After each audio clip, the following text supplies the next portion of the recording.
മയക്കുമരുന്നിനും ലഹരിക്കുമെതിരെ സന്ധിയില്ലാ പോരാട്ടമാണ് സർക്കാർ നടത്തുന്നതെന്ന് മന്ത്രി എം.ബി. രാജേഷ്. ലഹരിക്കേസുകൾ പിടികൂടുന്നതിന് എക്സൈസിന് പൂർണ്ണ പിന്തുണയാണ് നൽകിയിട്ടുള്ളതെന്നും മന്ത്രി തിരുവനന്തപുരത്ത് പറഞ്ഞു. കേരളത്തിലാണ് ഏറ്റവും കൂടുതൽ കേസെടുക്കുന്നത് കേരളത്തിലാണ്. അത് കേരളത്തിലെ കുറ്റമറ്റ എൻഫോഴ്സ്മെന്റിന്റെ തെളിവാണ്.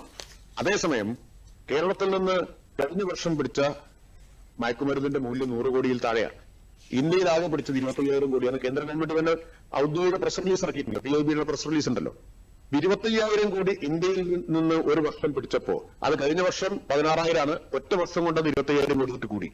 നമ്മുടെ 100 കോടിയിൽ താഴെയാണ്. പക്ഷെ ഏറ്റവും കൂടുതൽ ആളെ അറസ്റ്റ് ചെയ്തതും ഏറ്റവും കൂടുതൽ കേസെടുക്കുന്നതും നമ്മളാണ്.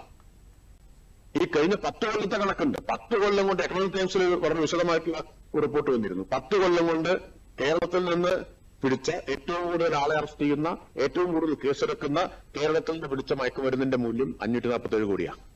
ഇന്ത്യയിൽ ഒരൊറ്റ കൊല്ലം പിടിച്ചത് 25,000 കോടിയാണ്. ആ വസ്തുത നമ്മൾ കാണണം.